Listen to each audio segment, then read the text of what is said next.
What's going on, y'all? David Bentic here. Finally starting off this podcast. I know I've been wanting to do for quite some time now. Let me know if you guys can hear me. We just set up this Yeti mic that I, have had for years. Just finally dusted it off from the closet. But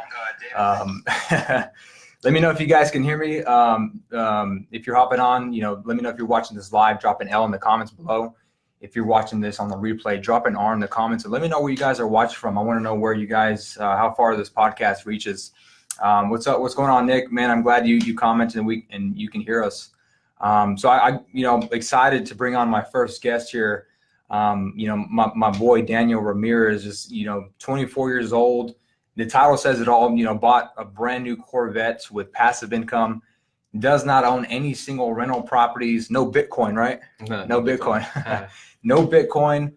Incredible story. Excited to have him on. And Daniel, introduce yourself. Let us know what's going on. What's up, guys? I'm Daniel Ramirez. Just like David said, I'm 24. I'll be 25 next month, actually. But it's a blessing to be here. Grateful to have my boy with me. You know what I'm saying? First podcast, first of many. Appreciate that, man. It's been truly exciting to be able to grow with you and a lot of the other young guys that are within our company. And I know that we are the new generation, of realtors and just as leaders, nationwide. So definitely, I'm grateful to be here. You know what I mean? So absolutely, man. And I think that trip to Vegas really did wonders for us because we sat in a room with other young realtors who were hustling, right? Mm-hmm. When we're all in our late, or let's say middle to late 20s, right? Mm-hmm, and I had a breakthrough, right? I remember after we got back from that trip from Vegas, I knew I had to start the podcast. I knew I needed to get my name out there. Right. More and more because we need to start thinking of ourselves as more of a marketing company first than real estate agents, right? Right. And staying on top of mind marketing. So, as soon as I asked you, hey, bro, I'd love to get you on my podcast. You have a great story going on. You asked me, okay, what time do you want to do it? And I said, let's do it at 7:00 at night on a Friday night. Reason being is because, I want to make sure we hit the audience that are like-minded. Mm-hmm. I want the people who are not, at the clubs, at the bars, getting ready to go out. I want the people who are at home, getting ready to stay on top of mind, getting ready to crush the weekend, get ahead of the competition, and just hit those people. Make sure we are attracting the right people in. Hey, right? Much kudos to you guys watching. That means hopefully you guys are in at the bars, on your Facebook Live. It's funny because now that my mindset has shifted from just our state, but more to an international, national level. I'm using our time zones. Right. So what it was right now, 7:30 Central Standard Time, whatever. But it's interesting. Got some people in from the East Coast, some from the West Coast. So it's been great. And just to tag along to those masterminds that we go on, it's training that goes on with these. It's not just the content that you're receiving, but the people you're meeting, the connections that you're making. And I'm sure you can attest that we've made some amazing relationships, some lifelong relationships. You know what I mean? And absolutely. And kind of tagging 100%. Even on just going further than being a realtor. I think we're going on this journey of not being transactional, but being impactful, and providing value to our relationships, to our clients. To anyone that we happen to meet, anyone that's watching this that takes some type of value from this. I'm a true believer of, manifestation and just evolving in your state. And, the guys we are today will not be the people that will be, or the men that will be, 5 years from now. You know what I mean? So, I'm sure if you talk to either one of us 5 years ago, we're completely different people. 100%, man. Even about 6 months, even putting yourself around the right people, getting on the right track. You can definitely be in a different position, different lifestyle in 6 months, hands down. Mm-hmm. Would you agree? Oh, man. Fair statement? Oh, yeah, dude. Awesome, man. Now, you have an incredible story. I'm pretty sure everybody wants to kind of get into exactly, how did you go about. No, first, tell us about that Corvette, bro. What'd you get, man? I know we got some car people on my audience. What'd you get? It's just a 2019 Stingray. It's not a 06 or anything. Not yet, He had to humble himself, right?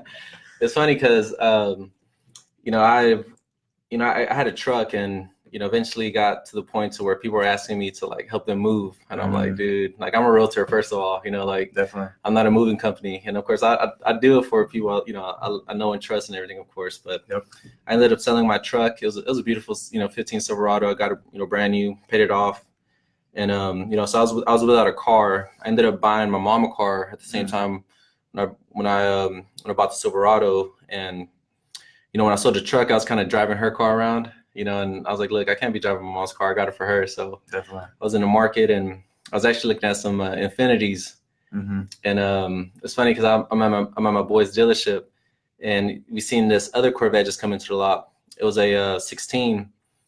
And ideally, you know, like I'm not materialistic whatsoever. You know, I don't hold attachment to things. I like nice things, but I don't hold any value to these items, you know, because I know that even though we live in a materialistic world, you know, I'm very spiritual in that sense, you know. And absolutely. I know that, you know what I mean? So like, let me touch on that. You value more of the connections versus the material options. Yeah. Right? And just a deeper understanding of just having, again, you know, having nice things isn't just, you know, like, it's not everything, you know, like, not having an attachment to things, you know, like, I mean, definitely. If, you know, someone were to hit my car, I hope you wreck it, because, you know, I get my insurance, but, you know, but again, I don't have the, you know, initial attachment. It's not like I have to have it, you know. I love it though. I'm not gonna lie. I didn't think I'd love it as much as I do though, honestly, you know. So that 16, you know. I love it too, man. I love your car, man. Yeah, no, we went for that ride. Yeah, you know, yeah, so, we went for a pretty dope ride. You know, so that's long ago. I was in that market for an Infinity. That Corvette came in, and you know, kind of similar story to my mom. I wanted to get this car, and you know, eventually like keep it within the family. You know, let my mom drive, let my sister drive. I would have got stick if I didn't have that in mind, but I got it automatic.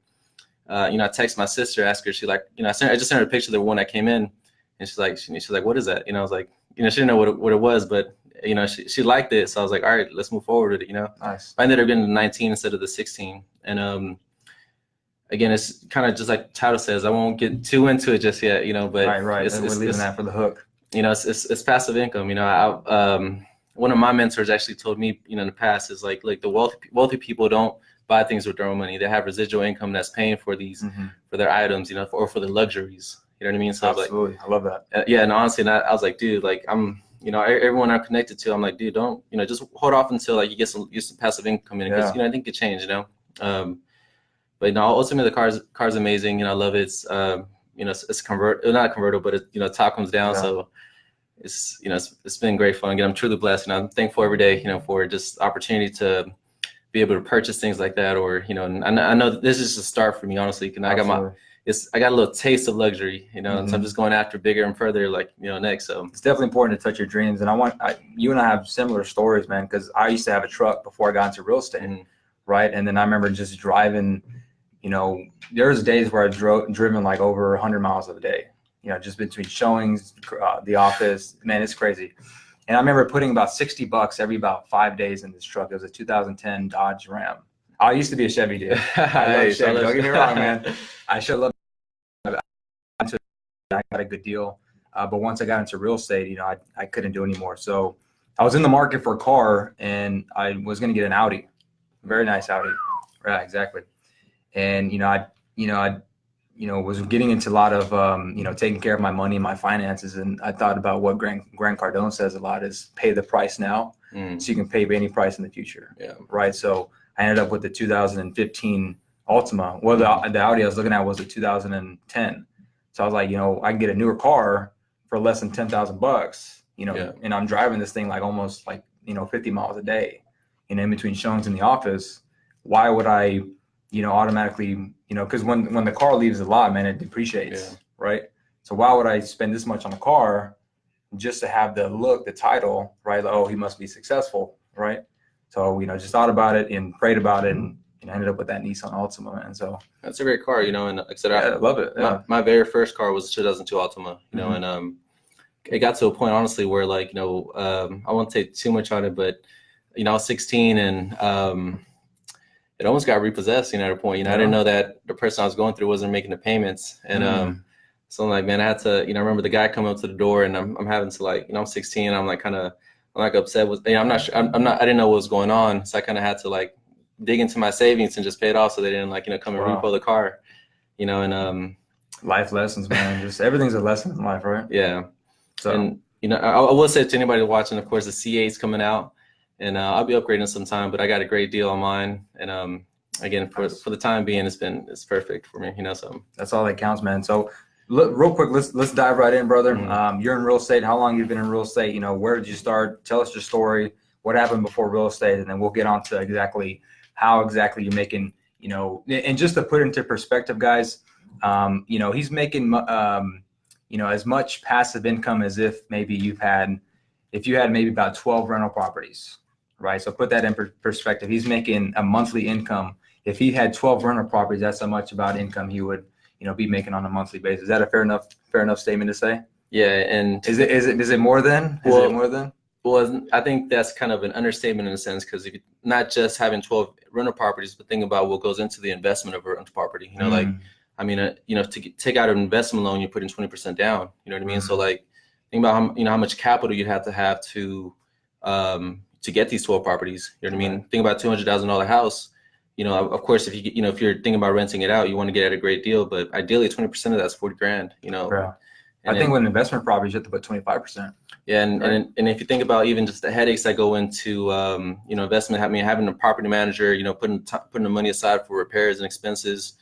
So a lot of capital goes into it. So I'm just truly blessed and grateful to have the opportunity that we do, with kind of spoiler with our company, really, but I've going off real estate for 4 years now. I'm 24, I'll be 25 next year. I started getting licensed when I was 20. The opportunity came to me. I was going to UTA at the time, and I guess I'll say I started from high school. Just kind of going down this journey of evolvement. I had to take a step back and stop looking at the tree in front of me and look at the whole forest. Realize where I am in this world, where I want to go. And prior to that, I was just living day by day, not really having a sense of purpose. One day I just kind of realized, a lot of things happened to me in my life, and I'm realizing, look, I need to do better. Sure. It's high school, making the wrong decisions, hanging with the wrong crowd. And again, just that decision of wanting to do better pushed me to go into college afterwards. Sure. I started at community college. I ended up, I do have an associate of science, because I was going for like engineering, and ended up becoming chess club president, in my community college. Nice. Honestly, that was a sight unforeseen. Yeah. Anybody want to get in a chess club, man? Hit up Daniel.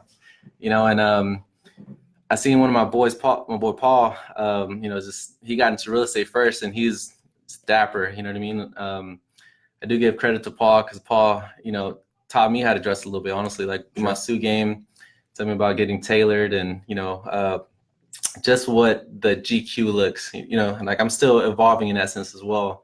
But prior to then, I'm sure we all have a picture somewhere wearing sheets, What were you wearing before that? No, you just had these baggy suits, like, yeah. I don't know what I was wearing, not matching, just, it was horrible, you know what I mean? Right. And it's funny, because I see a lot of the top guys that we're connected to. I see some of their throwback pictures, and like a lot of them have started with that same look, you know what I mean? And just little by little, they get that early 2000s. Yeah, start getting, like, definitely.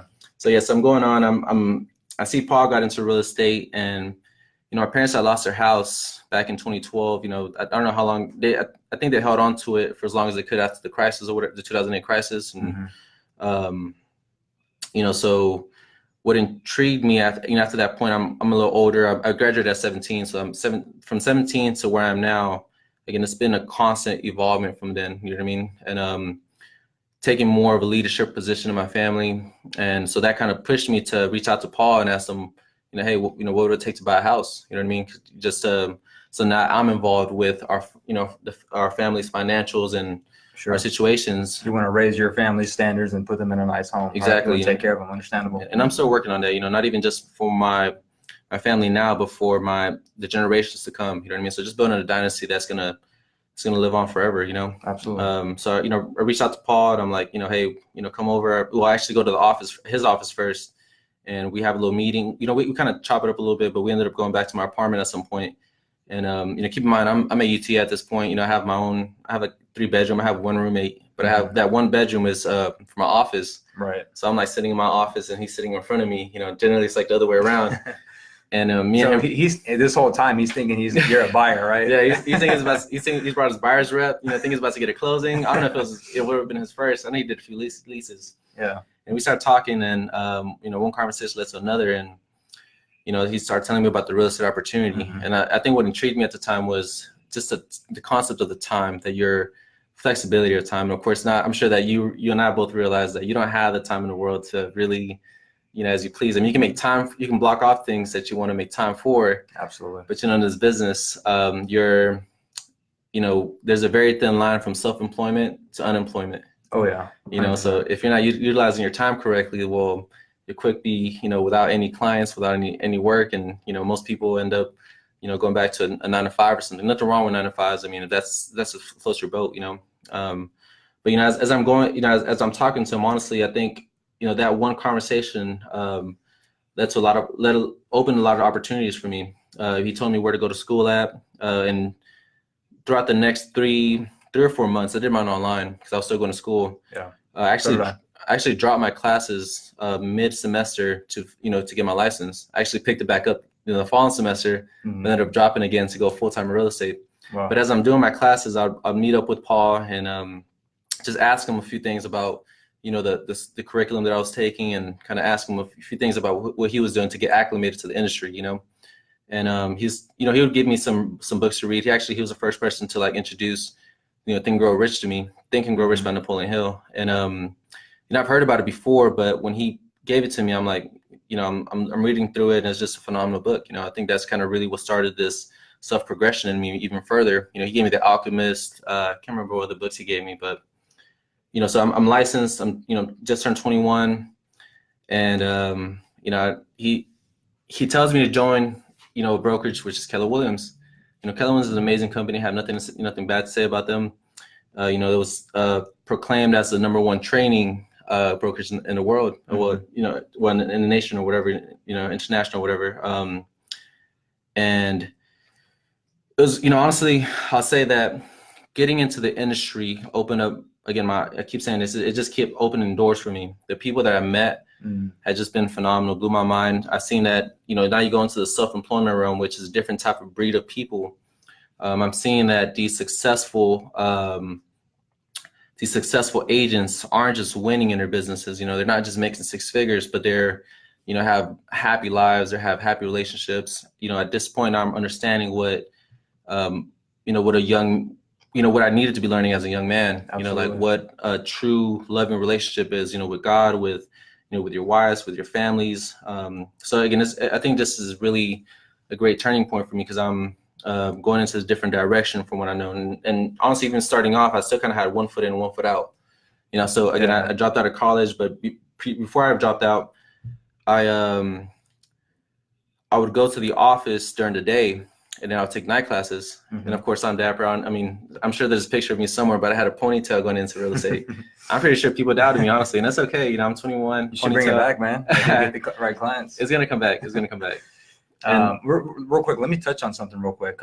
You know, it's important that you said that, you know, you saw some of these high level entrepreneurs, realtors, you know, performing at a high level, but are also in their program, right? Yeah. Now, you know, it's very easy to, you know, especially when you're first starting off in your first couple of years in real estate, where you can just kind of, you know, forget everything. And, you know, now real estate is on the forefront of your whole life, right? You basically let work consume you. You know, and that's so true. And right. And because that was for me, right? Like my first 2 years, it was just a lot of sweat equity put into the game. And, you know, some relationships got ruined. Some, you know, had to get broken off, you know, but I mean, you know, walk me through that, man. How did you just kind of overcome that, or what direction did you have to take to make sure that you're not only being the best businessman that you can become, but also in, you know, your all aspects of your life, which is what we're striving for on a daily basis. You know, I think kind of touching on that piece, I think sacrifice is something that we all kind of have to endure, because even myself going into it, I was in a serious relationship at that time, and I think I kind of neglected that in a sense to move forward with this, you know, even though I knew this was the right direction. You know, I mean, I'm a true believer that if things are meant for me, it'll be meant for me, you know, and that's even taking it now that I understand that better. I know I'm going into the world seeking out the right relationships that are meant for me and the people that I'm meant for, you know what I mean?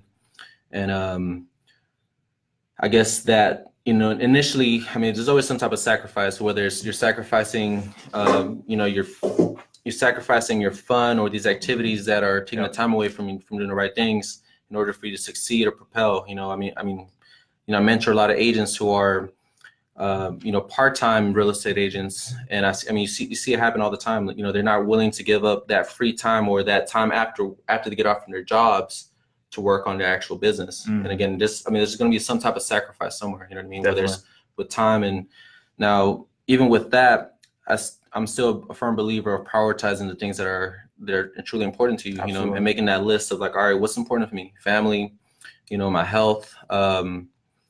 You obviously got to balance your social life, and it's not going to be perfect, but I think you evolve as you start getting that sense of, again, prioritizing what's truly important to you. Sure.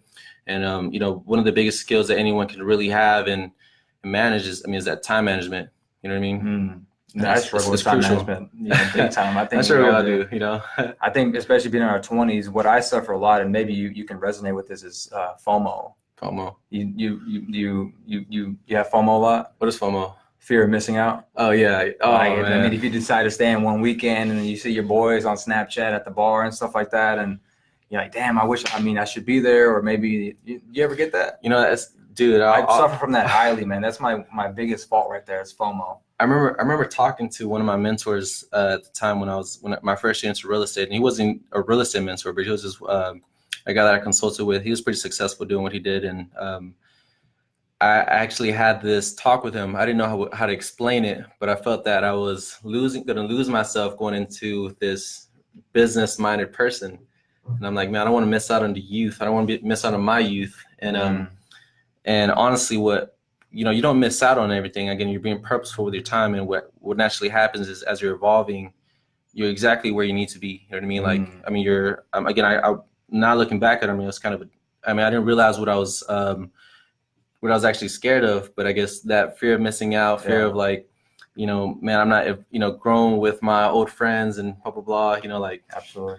But ultimately, like, when, as I'm going, again, I know that you don't miss out on those experiences. You actually, you start experiencing it with people that actually matter, that people that care for you, people that, are in the same mentality and same mission that you are. Absolutely. And again, that's powerful, because back then, I'm sure there's some people that that didn't make it to this phase of your life. You know what I mean? Yeah. And that's I think we're in phases, and jobs, relationships, mentors. I mean, at some point you outgrow them. You got to open that time up for the right things. Absolutely, man. And I'm a big believer in life happens for you and not to you, right? So obviously the relationship that had to be had, the friendships that had to be lost. I mean, those were a reason. Those were putting your life on for a purpose, for learning lessons, right? Because I think everything in life is a learning experience, bro. I mean, you never lose, you only learn. Yeah. Right. And I'm a big believer in that. So, I mean, I'm glad that you are able to see that. And I'm seeing that as well. I mean, I'm 26, you're 24. We're kind of,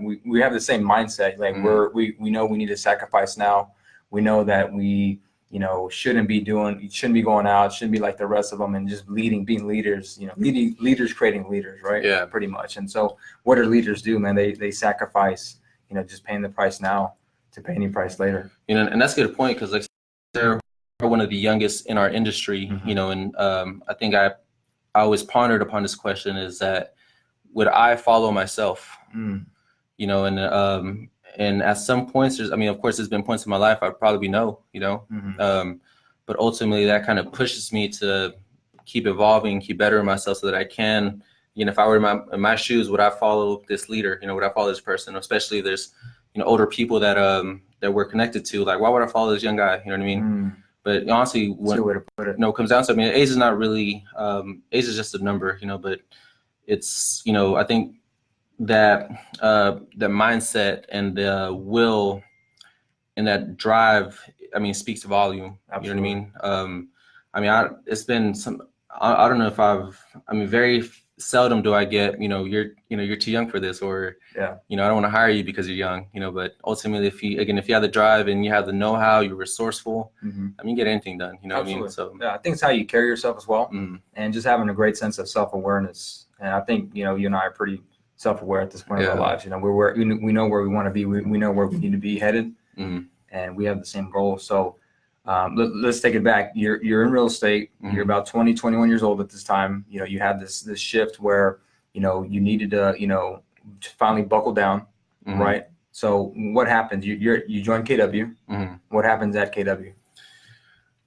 So I joined KW, and again, for the first 6 months, I'm not really doing much. I'm just going to the trainings, going to Ignite. going to the Ignite, going to the meetings. There's a few guys from my Ignite who are highly successful, and I'm like, I see you guys doing it, you know, like, I'm glad to be right there with you guys. Most agents don't last 5 years, you know, and I'm going 4 years. So next year, I mean, you know, that's not going to be an issue for me, you know, but even I mean, I don't know what, I'm probably saying this wrong, but the law of averages, or, you know, there's always a ratio that not all agents will be successful. And even the people who went to these, they did the classes in person, I mean, the reality of it is you're in this room full of people who are getting licensed. Not everyone's going to actually get their license. And out of the ones that do, all of them actually stick through and, you know, persevere and become that great agent that they set out to be. Right. But so, yeah, so I'm going through the trainings. I'm learning what I need to learn, but again, I get stuck in this analysis paralysis where, you know, I feel that I need to know everything before I actually start executing. Before like, you know, again, I don't have any confidence in myself. Like, I mean, I thought I did. I'm here with the right people, but when you put me in front of somebody, I'm doing open houses, or I'm doing this and that, and I don't know what to say to them. You know, I mean, the only drawback about being young is just experience, that we haven't experienced these life events that most people do. Sure. And so you're in the office pretty much just like making business cards, making your websites, right? Yeah. That's like everybody else. That's how I pretty much started off. So yeah. So anyways, you finally realize that, you know, you need to start buckling down. You're lost at the time, right? So how did you get from, you know, you being lost and not knowing what to do, working on your business page, to finally like closing deals and having the successful, and how long did it take you to get your first closing after joining KW? So again, it took me 6 months. 6 months. Okay. And it's basically a referral, you know, like I went through my phone. I have all my messages from like back in 2014, you know, like I see the little classmates I used to have and trying to get, you know, study sessions in, but also see the text messages I initially sent out when I first started KW, because, you know, of course you get in these trainings and they actually put you on the spot. All right, you know, reach out to these people, text these people, like, here's a script. You know what I mean? I'm looking at the script. I'm kind of cringing now because I'm like, man, it's not something I would say. Right. You know what I mean? And there's always this fear of like, well, what was this Ignite?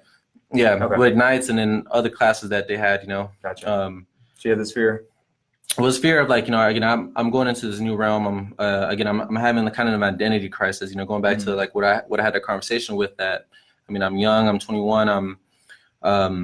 Again, don't want to miss out on, what I thought I wanted to do in life, and I'm stepping into this role of being this businessman, and I guess I had a little resistance doing so. But oh man, I had a brain fart. It's all good, man. Okay, so where were we at? You had some resistance, identity crisis. I think everybody has identity crisis when they first get into business. I know I did as well. I mean, I didn't have any closings my first 6 months as well. And then finally, when I got around the right people, they just kind of molded me. Okay, yeah. So that's where I was going. So I was scared to post on my Facebook, post on my social medias. I don't really want to start branding myself as a realtor because I always had this thought in my head, man, what are people going to think about me? People don't know this, and at this point I'm living two separate identities, like I'm having my, if you want to say my street cred in a sense, and then my business side of me.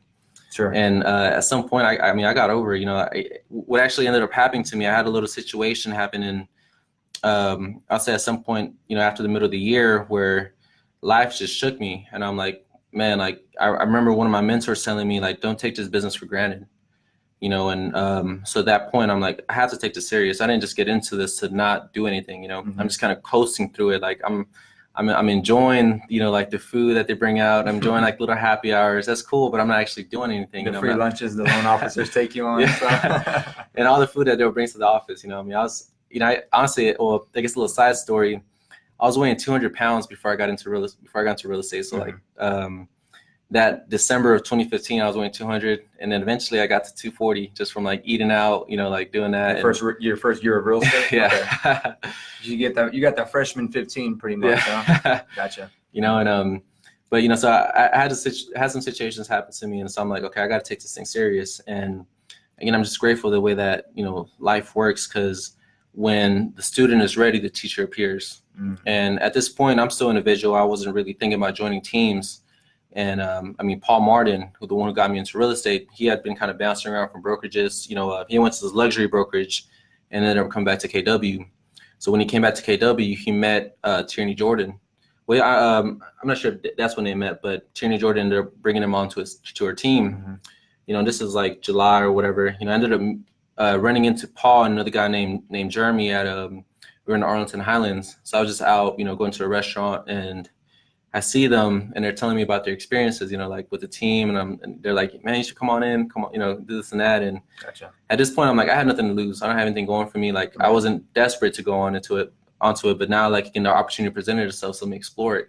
Sure. And so nothing to lose, everything to gain. Exactly. Right. So you joined this, you lost your solo agent, and you finally, you know, realized that that switch was, you know, joining a real estate sales team. That's probably the best thing for you at the time. Yeah. Right. So you joined the team. What happens after that? Man, you know, everything just blew up. You know, like everything that I had been working on now just came to fruition. I mean, everything just clicked. You know what I mean? And the missing piece that I wasn't doing it again is just executing. But now I'm on this team. I'm being held accountable. I mean, Tierney's an amazing mentor, and I know you have an amazing mentor as well. That's, you know, our stories kind of intertwine. Absolutely, yeah. And same. And you know, I'm on this team. I'm held accountable to come to the office from 9 to 12. I'm making my calls. I'm prospecting. You know, we'd have a huddle before and after, and just highlighting any successes or any failures that we're having while we're prospecting, or, you know, just contract help. I mean, I learned so much during that time. It propelled my business, I mean, years ahead. You know, like even now I feel like I know too much for my age, you know. Yeah. But it was great, you know, like, and it's a funny story about even when I joined the team, I had so as soon as they told me to come and join our team, I was like, all right, now I opened up this avenue. Let me look into what teams can offer me, you know. And so I actually lined up 3 different teams to interview, but Tierney was the first. And as we're meeting in the morning, me and Tierney have everything. I'm like, dang, this is, you know, she's amazing. You know, she's like just on top of everything. She's telling me everything their team offers. And I mentioned that, hey, well, I still got 2 other people to interview. And quickly she she draws back and she's like, look, I know what I'm offering you, you know, like, you know, like, and dude, she takes it away from you, huh? I was like, you know, like, I'm signing, you know, like, I'm not going to lose this opportunity, because she didn't take on the agents, you know, so she went off on, you know, on Paul and Jeremy's word that, you know, I was going to be great. And it ended up happening. You know, I get on the team, I'm showing them the drive, I'm showing them I'm committed, and they just start opening up, like, you know, their information, their resources to me, and everything just blew up. But again, it's that consistency, and the consistency is key. You know what I mean? Because, like, there's a lot of new agents out there that kind of blame it on their situations, but it's really on the actions that, you know, that you're doing it yourself. I mean, both winners and losers have the same goals, but the difference is, what are they doing? What are their daily habits that are contributing to those goals? You know, so if you're, you know, consistently grinding, consistently like prospecting, planting seeds, I mean, give it 3 months and you're gonna blossom. You know what I mean? Absolutely. Like, it's just a matter of time. You got to trust the process, and that's when that phrase kind of came into, just trust the process. You know, and I've seen it to be true amongst multiple agents. You know, like, I mentor a lot of new agents, and I see the ones that plug in and just stay committed, even through the times that you don't want to. Because I'm sure all agents, I'm sure, feel this. You know, you're in the office, you don't feel like working, you'd rather, you know, take the day off and do whatever, right? You know, go pick flowers or something. You know, and but, you know, those are the moments that truly define you. You got to remember what your big why is, why you're here. You know, what am I doing? You know what I mean? And over the years, of course, my perspective has shifted. You know, going back to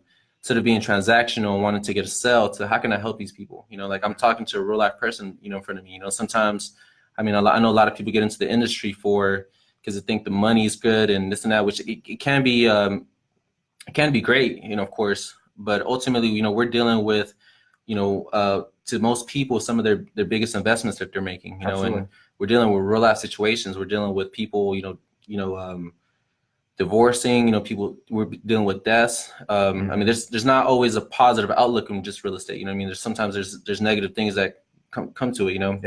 It's a very sensitive transaction for people. It's one of the biggest, you know, moves that they'll ever make in their lives, basically. Yeah, and that taught me a lot, because, again, going back to I guess the one thing that I would say that kind of hinders young people is just that, you know, we haven't gone through a lot of these experiences that, you know, our our predecessors have, I guess, like some of us haven't dealt with divorces or, deaths or, bankruptcies or stuff like that. But, but just, getting through that, you kind of learn a lot, getting to know people. And again, I'm truly blessed and amazing to have met the people that I've met, but of course, there's happy times too, people getting married, people growing their families, people getting a bigger house, you know what I mean? People relocating. A sob story over here. So. Yeah, that's awesome, man. So, by the way, if you're watching this live, drop a nail in the comments and let us know where you're commenting from. First podcast, Daniel Ramirez. I want to see how far this reaches and where you guys are watching at. So basically, what you're saying is, if you were a new agent in the business, you would recommend them joining a real estate sales team. Yes, and well, yes and no. It kind of depends on the situation. Because some people are more driven than others. I think and the one thing about our industry is that, or any business, is that your business will never will outgrow you. So mindset is a huge piece. And you have to consistently be growing. And if you're not growing, you're dying. And so consistently investing back into yourself. And and I won't say necessarily a sales team, but more so having the right mentors, having the right group of people that are pushing you forward, that are pulling you up, you got to have these conversations with the guys who have crossed that bridge, and absolutely. And then execute, just consistency and stick through with it, pick a plan and stick it out for 6 months, Absolutely. Find somebody with the results you want, doing it at a high level, and go and work for them, go add value to them, go see what you can do to learn from them, right? Because I'm a big believer in who you surround yourself, you become. Oh yeah. Right. So you surround yourself with some right people in the business. You join this real estate sales team. You crush it, right? How many deals did you do on the team? I did about, I'd say maybe 25. I was there for like 8 months. Okay. And 25 deals in 8 months. Yeah. Okay. Are you still on the team? No. Okay. Well, yes and no. So we'll get to that a little later. But to say that I'm still part of the network. Sure. So I still have access to her now, and this is where this modern team comes about. But I'm not sharing my splits with my team with her. And but now my team has actually gone further than just her. There's a lot of other people that we're all connected to, that we're all helping one another collaborate and sharing our playbooks with one another. Sure. But again, sharing this the split, or again in this modern team, is not necessary. To still get the same value. And I like that a lot of the leaders that are forming our company are providing value back to one another. You know what I mean? And it's not, and it's just, and it goes back to just more, I say that laws of the universe, you give out so much, you naturally get back in return. Absolutely. And again, you and I are both in that same frequency, and we're going on the same journey, this, it's just one of those things that they're just further along the river than we are, we're on the same river, but just floating through it, So the whole time, did she stay with KW? She did. So I ended up leaving her team. This is 2017. I ended up leaving the team, and it wasn't anything against her. It was just more so personal. I felt that I had what I needed, and I've been a team leader myself. I am a team leader now, but I've had a smaller team on a local level, and but ultimately, as a team leader, kind of got to prepare for the worst. You know what I mean? You can't hold back from investing into somebody just because you think that they're going to leave you at some point. Because what if you don't leave you? You know what I mean? Now they're not. You're as strong as your weakest link. So if you're not pouring into them, you got to understand, hey, this is a reality. You know what I mean? Absolutely. And that's where I love that we have this this company that has changed that format. Because if even now that I've left the team, I'm still part of her team, without, you know what I mean? So I'm still part of the network, and again, I still get the same benefits as I would, of course I don't get the leads, but, I'm now I'm running with other CEOs and other business leaders. Right. I'm forming my business and adding the right pillars and tools and systems and processes that I need to run like these titans, Absolutely. Things take time. So I'm still ways from it. But I know we'll get there. Absolutely. So yeah, definitely. The speed of the leader determines the pace of the pack. Right. So you're no longer with the team. Where are you at now? Oh well. All right, so yeah. So let me. So I leave the team, and I'm. This is mid 2017. I'm. This is May of 2017. I ended up finishing the year off. I do about close to like 40 units. And, I end up being ranked 33 out of 850 plus agents, and Where? at KW Arlington. And at the Gotcha. time, it was the most profitable, company in the world. Wow. You know what I mean? That's impressive. And I don't know if, a lot of my KW people, but I mean, you drink the Kool-Aid and I mean, sorry, let me not say that, but, it was an amazing company. I never saw myself leaving. I thought I was going to go up the ranks, like build my foundation and base there. I mean, it's all I knew. You know what I mean? You can't blame somebody. That's all they know.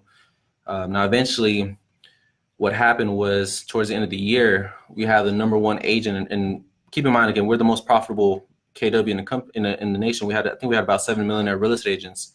Now, the number one guy in our company ends up leaving KW. And he was one of the guys that started that company from 10 agents to 850 plus. I mean, he had ownership, he had this and that. And I mean, the world was just shook, like our KW was like, you know what I mean? Like, why is this number one person leaving? Like, it's not that he was switching like a KW office, but he was just completely going to different brokerage, which is eXp Realty. Right. And the man had vision, like eXp. Wow. No, don't tell me that. What is that? Don't tell me eXp. And it's funny because, like people used to like doubt him and criticize him when he was making a move to KW. And, people were doing the same thing when he went to eXp. Why are you going to such a small company? Nobody knows about it. Right. And at the time, keep in mind that there was probably about 4,000 agents, 4,000 or 5,000 agents international. Now we're at 23,000 over the next 2 years. Yeah.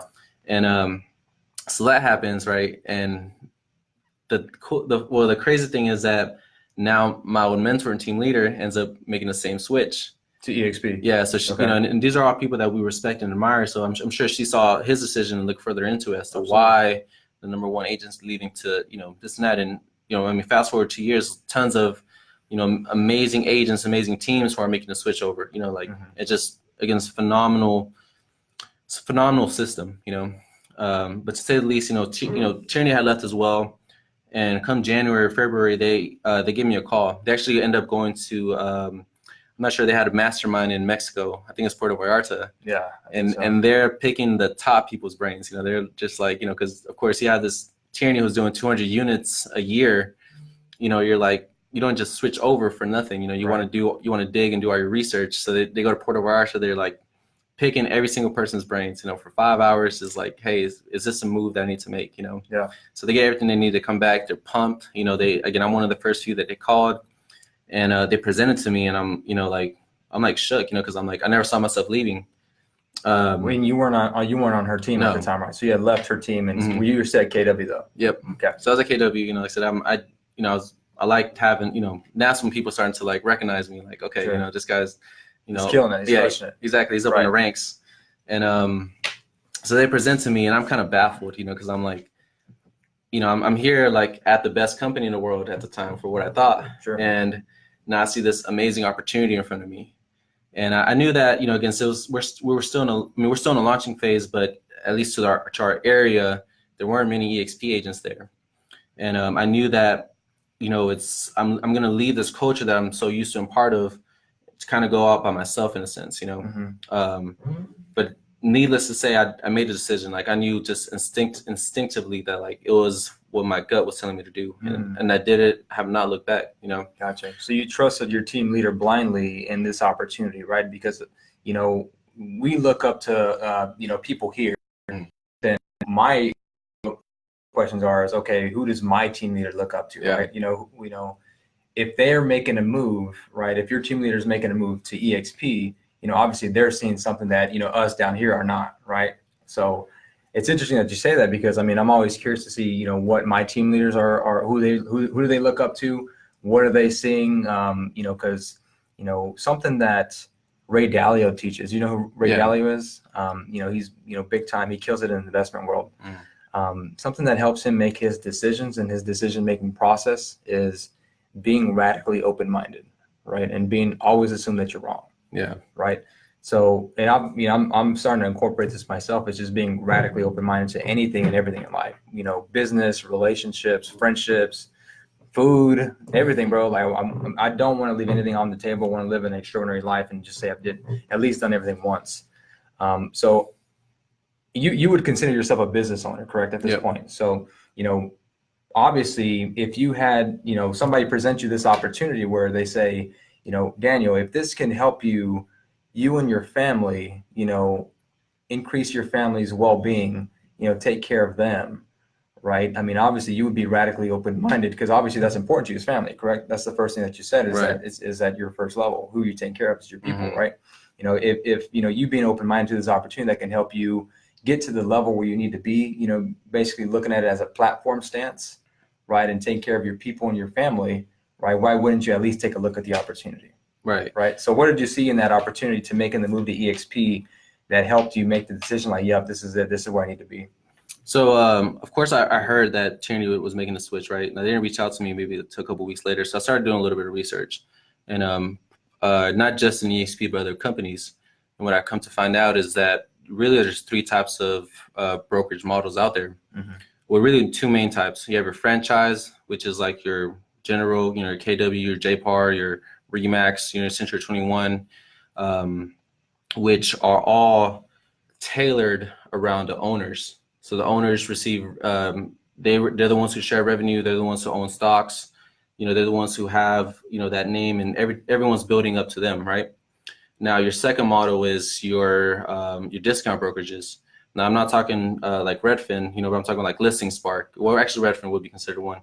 Listing Spark, Redfin, these little discount brokerages that are tailored to the consumer, right? Now, obviously, we all know that sometimes you get what you pay for. You know what I mean? So Absolutely. even if you think you're taking a discount, you might be actually taking a bigger cut, like from that, so quality isn't cheap. Absolutely. And, of course, me, a business owner, if I'm making this decision, what I want to align my business with somewhere that's going to benefit me the most and my family.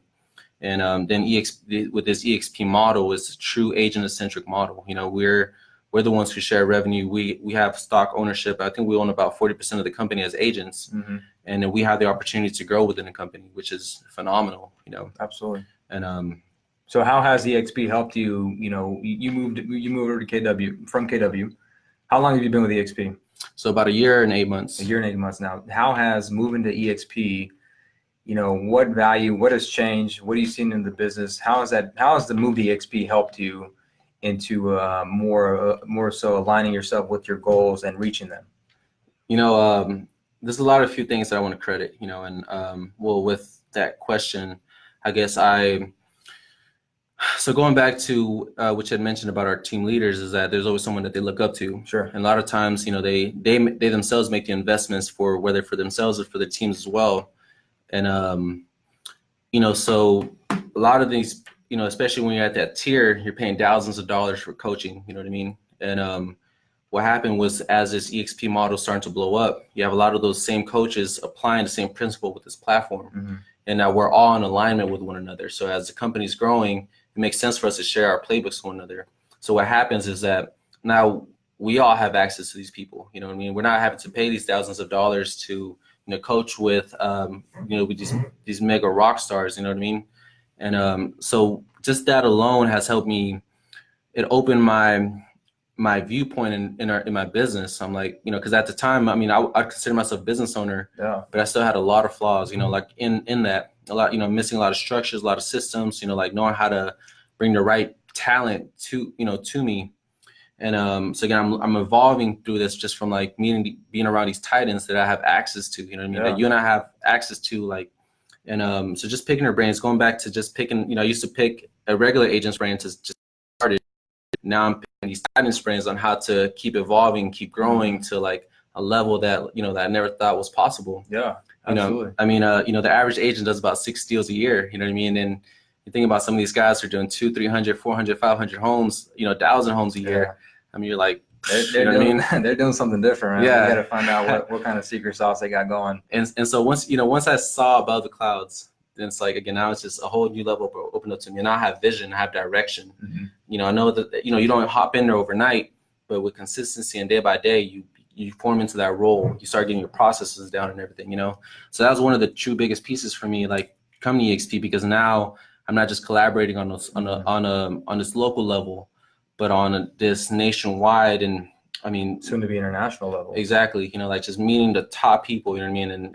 And it's always business-minded people who understand the concept first. Yeah. You know what I mean? Like it's always your team leaders and again your businessmen, people who see this model and immediately they're like, this is it. Yeah. You know? Absolutely. So the first, again, being one of the first 6,000, it's I mean the people that they're connected to, I mean, dude, it's phenomenal. I mean, people like guys like Nick Good, guys like Jake Henner, guys like, Adam Bailey, Jeff Willems. I mean, all these people that we're all connected to, is just, again, we all have access to them, and Absolutely. I think about it, like if you're in a room so small at this point, like, I mean, these guys are just like how you and I are, at the table, just being able to pick your brains, if you're the smartest guy in the room, you're doing something wrong. You're not in the right room, right?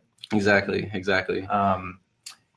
And I love that, man. Like I love, your network is your network. Oh yeah. Right. So true. I do that. I mean, if you put yourself in a room of millionaires and you're broke as shit, you're going to find a way to be a millionaire. Yeah. Right. They're going to force you to level up. Right. And not only that, but you're going to want to level up at that point. Right. Because I mean, obviously you've raised your standards of living, you raised your standards of thinking. Right. So obviously, there's a level where, now you must level up, right? It forces you to level up pretty much. Yeah, no, exactly. And, and that's, I guess I'll touch on that piece because, like if something were to happen to both of our careers, let's say, right? Well, we've already built. Knock on wood. Knock on wood. Right. Well, we've already built these lifelong relationships with these people that, I'm sure that we easily plug into anything else. You know what I mean? Absolutely. Taking the skills that we have and bounce right back. The mindset that we're undergoing and taking. I mean, honestly, like the same characteristics and traits that allowed us to be successful in this business, we can honestly take to anything, that we choose to apply ourselves to. Like if you dedicate yourself to something, then I mean, dude, if you give enough time, you will reach that goal. And I was, you always hear this, give yourself 5 years of anything and you'll become a monster at it. You know what I mean? No matter what it is, if you're, get into fitness, get into sports, like some type of job or career or business, like, I mean, 5 years, it's one of those things that, most people underestimate. Well, most people overestimate what you can do in 1 year and underestimate what you can do in 5. And it's funny because I actually have I did a 5-year goals from what I have a screenshot with my 5-year goals that I did back in 2013, and I honestly hit pretty much every single one of those goals. You know what I mean? So just having that vision. I think it's important to write things down, man. Yeah. Like for somehow, some way, it manifests back to you, right? And I think it's just God's timing when it comes, but it's definitely, you have to take action, but it's definitely God's timing when it's going to be presented to your life. And it's up to you to whether or not for you to realize that too as well. You know what I mean? Oh yeah. And going back to the question you asked, what, how has the company changed from, benefited me during this time? Well, now I have stock ownership in my company, and so as for me doing what I was already doing in my prior company, now I'm earning stocks, I'm earning residual income. You know what I mean? So I'm, this rev share piece is truly amazing. That's just only one of the things that eXp is great for, but we're able to, it revolutionizes the way that we see a team. Right. Yeah. You know what I mean? Just definitely touch on that, because that's pretty much like, we're already about an hour in, and that, the people who are left watching, they want to see, exactly how you're doing it. Like, again, man, you're making some killer rental, revenue share, passive income. And so how exactly is that happening right now? I think it's time to let the cat out of the bag. All right. Cat's out of the bag. So, of course, our company is known for a few great things, right? Our technology, our Verbela, our cloud-based streaming, our stock ownership, and of course our rev share. And our company has something to offer any agent, no matter where they are, whether they're a new agent, whether they're intermediate, they're running a CEO model, or whether they're honestly, even if you don't do real estate and you've elevated to this coaching status. I mean, there's something that eXp can offer. And I was reading this book about finding what you're passionate for and finding a way to get compensated for it. And I see that the way that these leaders are taking that into perspective with our company, and they're just giving back to one another. And that's why, again, we're grateful to be aligned with these people, because now they're just sharing everything to us. Sure. The rev share is just, again, it's one of those icing on the cakes that just, again, completely blows it out. I mean, you and I come from a company that has a similar structure in a sense, but it's nothing compared to what we have now, So what exactly is rev share? So people, they don't know what that is. So going back to eXp being like an agent-centric company, basically our CEO has gave us this model to allow us to share it with one another. So we're equipped with this vehicle and then be able to share the same vehicle with other agents across the nation. Sure. And now when I meet with this vehicle, they have the same opportunities I do. They have the same resources. They have the same connections. They have the same tools, great CRMs and the same structures that we do. So think again, going back to your typical agent, right? What happens is you go through these stages as an agent. You eventually you'll start hitting certain ceilings. Once let's say an agent, you hit that first ceiling, you bring in a buyer's agent, or you bring in transaction coordinator, right? Transaction coordinator or an admin. Assistant, yeah. You bring in you hit that ceiling with you're only capable of doing so much. You start bringing in a buyer's agent. Right. You hit another ceiling, bring in a listing agent, bring in a listing coordinator. Eventually, at some point, everyone wants to become a broker. And you're like, why? Again, everyone has a different reasons, but after talking to so many brokers, it's again, it depends on, most people want that brand recognition, or they want to have their team and the ego type of thing. Yeah. Or that could be like another conversation for a different time. You know what I mean? And most people get into, another thing that people get into as become a broker is because you're winning, you're earning revenue off these people that are underneath you. Sure. And, but what's interesting is that, for most brokers, that's not really the case. You think it's so financially well to become one, but you have all this overhead, you have liabilities for these agents. You have you're responsible for each and every one. Yeah. If you get sued, it's coming down on you, right? Yeah. Pretty much. You have to offer the E&O and all that stuff, right? Oh yeah, and think about this. Scalability wise. If I'm just broker here in Dallas and I'm only licensed in Dallas. What if I have an amazing agent in Austin that I'm like, I'd want to do business with, now I'm limited to, because either I open an office out there, get licensed, we'll get my board set up over there, or if, where about California, if I have an amazing partner that I want to partner with, now I'm restricted, Right, you're restricted to a local level. Exactly, and what this company has done is that, again, it gives me the opportunity to equip any single person with this, so, and you're earning, if, where was I going with this? So, going back to, being agent centric, every agent you're partnered with, you're actually getting revenue share off the top of all the, all their closings and stuff, so it's truly a sharing model. If, if I'm in alignment with these agents, and I'm, being financially benefiting from them, at some point, then I want to make sure I'm pouring into them. Sure. You know what I mean? So I have a team of 25 and still growing with or without me, because not only do I have the opportunity to grow, but they have the same opportunity that I have, Absolutely. And again, it's just phenomenal, how this company is structured, and you partner that with the platforms that we have now, the social medias, the Facebooks, the Instagrams, and how we're able to, with just the internet alone, how we're able to connect with all these people. And it's truly phenomenal, because the company's great. We're able to actually, be financially alignment and be business partners with not only people who we know, like, and trust, and agents on a local level, but now we can reach out to agents on the national level and offer the same amount of value and let them know exactly what we're seeing. Like, hey, this is exactly what's going on in eXp and how you're able to benefit it. So now that, and it's not just we're just trying to get people in just to get bodies in, just to get a passive revenue stream in, right? We want to actually help them, partner with them, and be able to help them grow their business, because if they win, we win. Exactly. Pretty much, right? So the revenue share model has been able to help you, with this, passive rental or passive income that's basically equivalent to rental properties, right? How has that changed, the way, how has that changed, bro? I can't even fathom that. 24, I'm 26, and I'm inspired, you know what I mean? If you would like to disclose how much it is, great. If not, I totally understand. But if not, your standard of living, how is that, what do you plan on doing with that? I don't want to disclose too much, but I'll say that, it's been enough to cover my, a lot of my expenses, technically, if I live frugally, I could be financially free, I could be, I think at some point you hit wealth at that point, you know what I mean? Sure. Even if, my expenses are $2,000, whatever, right? I'm just throwing a number out there, but if I have passive income to cover that, you're wealthy, you don't have to work. Yeah. Of course, that's not saying I'm retired or anything, and that's the goal, financially free, no matter what that is. Whether you want to live in an $800,000 home, now find a way to find passive income to cover all that, right? Or if you want to live in a $1,500 apartment, right? The whole goal is financial freedom. And there's different ways. Literally, you have the opportunity to take it to whatever level you want it to be. Now, mine's still growing. I'm still heavily involved, nowhere near where I want to go.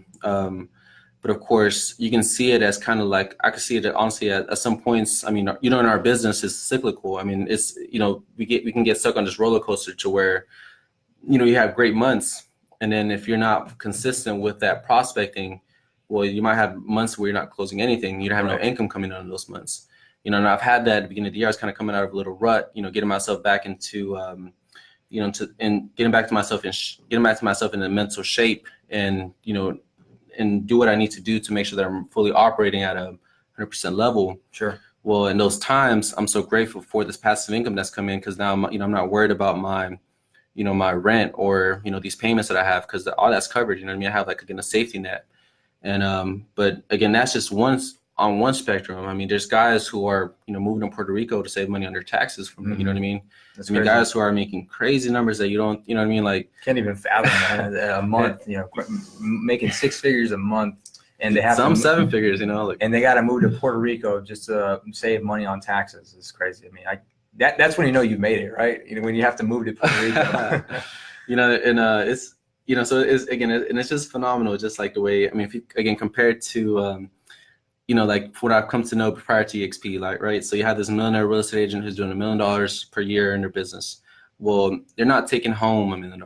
They have expenses, they have overhead, right. And after taxes, I mean, you're not, you're lucky to come out with at least 30-40% from it, right? Right. And this model, I mean, these guys are complete, have no overhead, complete just profit, you know what I mean?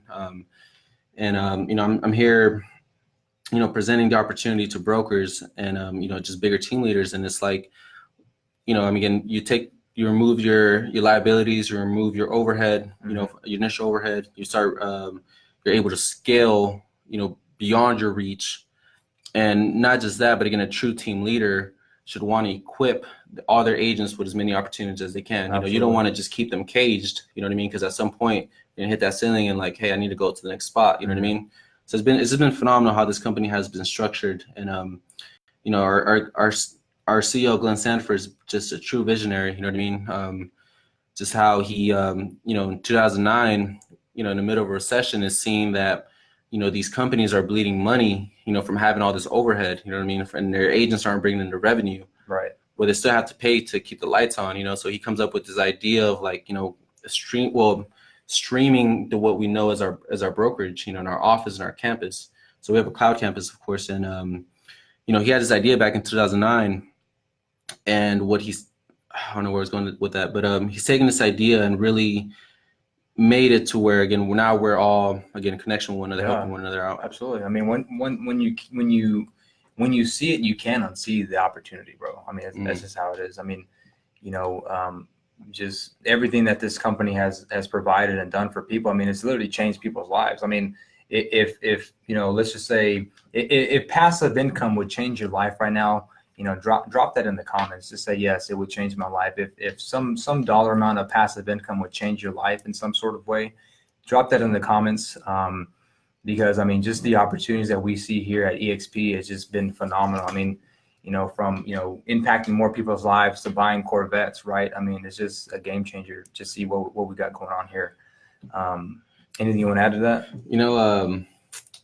Well, just touch, because like I said, again, going back to different spectrums, like now, that you're not so worried about being transactional. Again, it kind of relieves that to, again, could be more impactful, and again, I know that you and I are both going this journey, and the impactfulness allows us to, I mean, again, at the end of the day, money is just paper, and money's also a tool, so it's like, you can't just go into it like, I want to make X amount of dollars, because, what is that? How are you going to use that tool to, is it, I mean, of course, some people might just be for the nicer things or whatever, but some people, again, changing your perspective to like, well, how's this going to help out my family? How's it going to help out myself? What can it unlock? And you may need to make less than what you actually think you want to make. Yeah. Right. But ultimately, if you, going back to the whole mindset piece, if you're continuously adding value to yourself and adding value to others, the income will naturally follow. And I think that's something that I learned from the get-go, is that, it's, again, going back to your business, whenever I grow you. So the more that you learn, the more you earn, and even if it's in real estate or is any other business that people are into, just keep continuously learning, keep growing, keep evolving, keep reaching out to your mentors, and, honestly, go back and reciprocate that to people who are who you're growing, who are looking up to you, and Absolutely. And that's the beauty of our, again, even with this opportunity of us being so young, is that,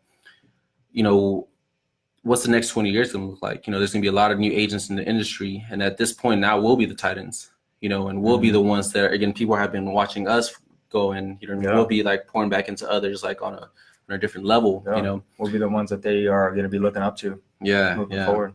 So let me ask you this, David, because I know you've asked me a lot of questions. So like, what you tell me about eXp, and what are you thinking about it? I know you're like newer to eXp, so like. Absolutely, man. I'm glad you asked. I've been in about 90 days. I mean, it's just been a complete game changer.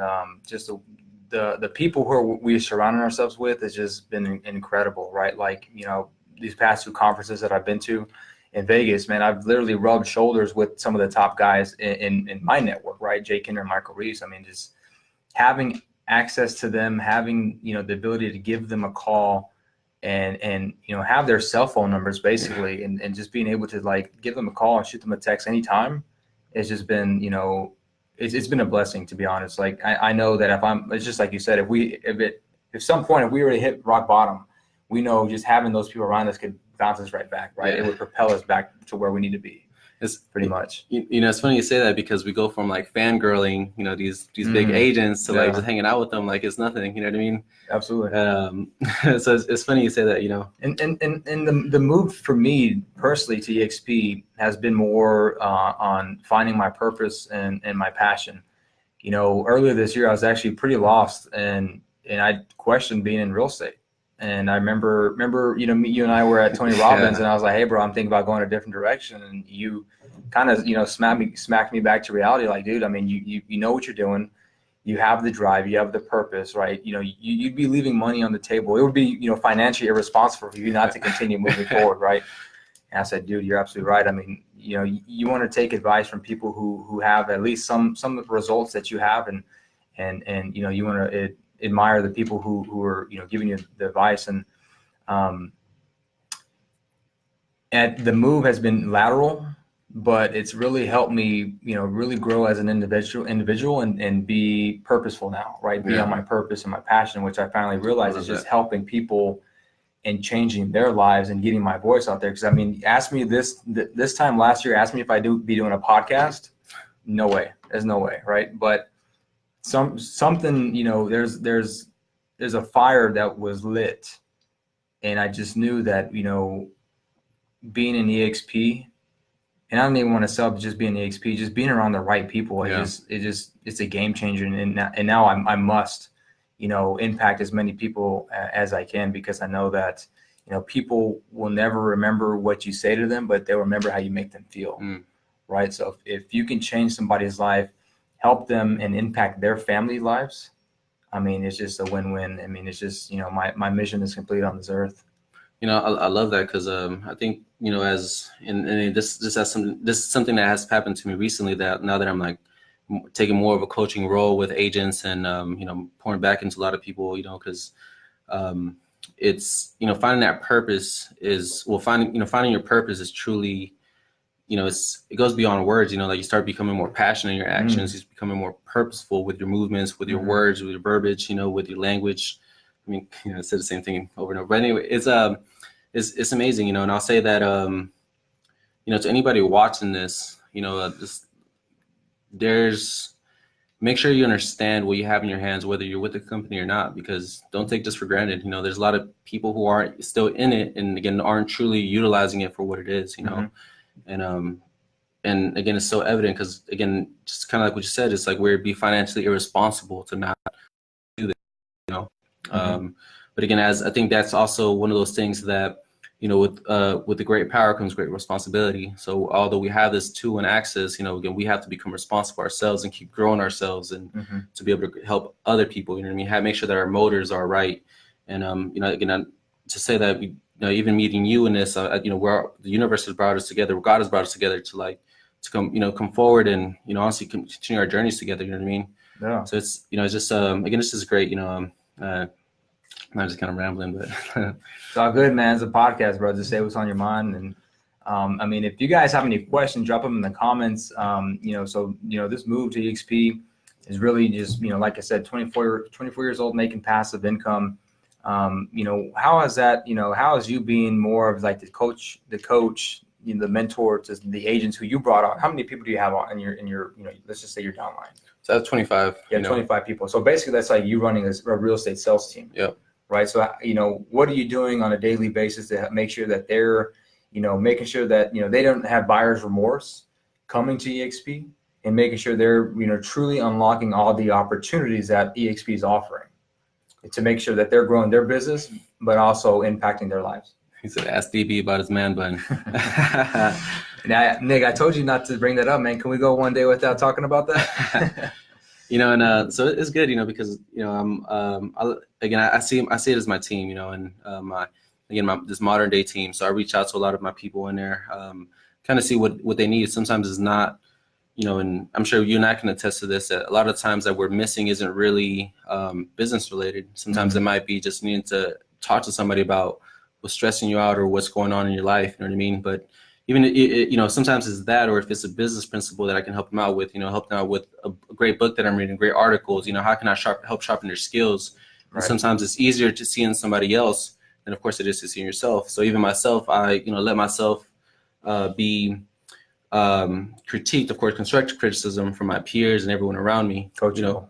So you always got to remain coachable. And so I just reach out to them, see if there's any way I could help. Sometimes, of course, there's agents in my line that are bigger than I am, you know what I mean, like in their business. And sometimes it's not me that can help them, but maybe someone that I have access to, or maybe someone that, someone in our company that has already gapped that bridge. You know what I mean? So just kind of reaching out is always, having communication amongst them is great, but again, I have to my newer agents and agents who are, who I've gapped that bridge, from where they're at, I can kind of see where they're at, kind of highlight some of their, some of the activities they're doing. Right.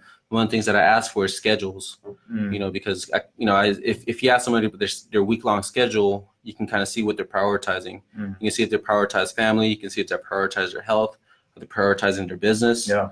You know what I mean? Like, and I'm not saying that you shouldn't be like, shouldn't have fun, but again, as long as you're prioritizing the right things that are truly important to you, because at the end of the week, you're like, well, I didn't get any work done. Well, you don't really prioritize it, so it's, work hard to play hard, so. And I mean, the difference between successful people and unsuccessful people is definitely having a schedule. Yeah. Hands down. Like you said, prioritizing the right things, so you pretty much, making sure that you're pouring into your people who are under you. Correct. Right. What exactly, what are you noticing when, are they liking it? Are they not liking it? What's the main, pain point that you see them having, you running, technically a business of, 25 people? Well, of course, it was a higher number than that, but at the end of the day, it's just the law.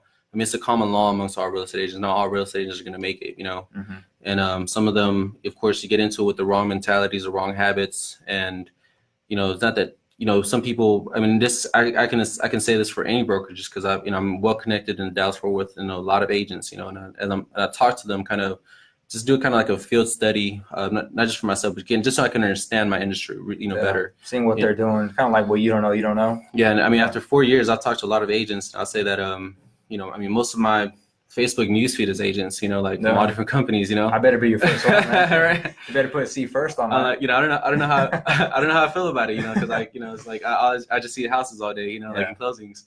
But again, it doesn't. I feel like a lot of people kind of blame their brokerage for their own misdoings, and I think that's wrong, because again, I think accountability comes from within. Sure. So even though we can hold each other accountable, like you got to watch in for yourself. And a lot of people, again, get into this business not realizing the reality of it. I think because a lot of people is it's gonna come natural, but like you gotta have work. You gotta put in the work to get the results. Absolutely. And of course, a lot of people, and this wasn't just with eXp, but just again going back to my old brokerage, or other people that I talked to that see changing brokerages, it doesn't come down to the brokerage itself. Right. It comes down to the individual. Are you willing to plug in? Are you willing to do what it takes? Again, what is the statistics that 20% of all agents are doing 80% of the work? Right. Well, if you want to be part of that 20%, you got to be willing to do what 80% are willing to do. Yeah. You know what I mean? And Absolutely. That's not, but ultimately everyone, the agents that are not not just, my team in general, but like everyone that we're connected to, I mean, they understand. I mean, we surround ourselves with winners, and when you're in that mind frame, I mean, the question of whether you like it or not, I mean, it's all obvious. That's ground one. I mean, that's a level one. Right. I mean, level zero, everything after that is like, all right, now we're building, you know what I mean? Definitely. But needless to say, yeah, no, it's, and I'll say that even it's been a blessing to see like we're connecting with all the younger guys in our group, that we've come to know, and that are part of the industries. And I see some of their fathers are like leading the ways, but again, we're that new generation that's coming in. And but it's great to see them on board, and that's why I kind of said that comment about a lot of people not realizing what we have in our hands. But since we're connected to these titans, we're seeing above the clouds and we're seeing what's possible with this, and again, we're essentially molding ourselves and forming ourselves to be that, that person that's going to be that successful, Daniel and David when we're 30, 35, 40, you know what I mean? Yeah. And we're building the habits now to get there. Yeah, make sure we're paving the way for the new generation moving forward. Yeah, awesome, man. I think we're gonna wrap this up. I think we pretty much covered everything. The opportunities at eXp and the revenue shares definitely helped you, and it's very inspiring. Actually, 24 years old. I mean, just making killer rental or revenue share. I keep saying rental properties for some reason.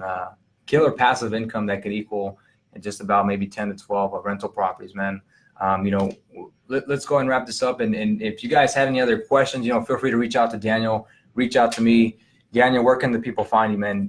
Drop your social media links, drop the handles. Well, let me say my virtual business card is www.dramirez.work. You can find my phone number. You can set an appointment with me. Find my Facebook. And then my Instagram is Daniel X Ramirez _. I couldn't find my name. It's original. Some guy has it, hasn't logged into his account. You're saying Daniel Ramirez is not original? I try to take just the name without any spaces or anything, but some guy has it and is inactive or whatever. But or you can reach me on Facebook. My number is 682-365-0525. I appreciate you, David, for having me on. This is the first of many. I hope to come back to this podcast. We're gonna look back in like 5-10 years, man, and be like, dang, we were kids back then. Now we're crushing it. Man, it's just evolving from here, so. Absolutely. If you have any guys, if you have any questions, reach out to Daniel anytime. Reach out to me if you're looking to get into real estate. Reach out to any one of us. We're here to help and making sure that we can help you reach your goals. Hit me up on Facebook, social media, Instagram, Snapchat. Everything's at David Bentic. That's DavidBentic. And we'll see you on the next episode of David Bentic Podcast. Now, there is no name, by the way, but just had to get it out there and finally start it out. So, peace. Hey, hit that.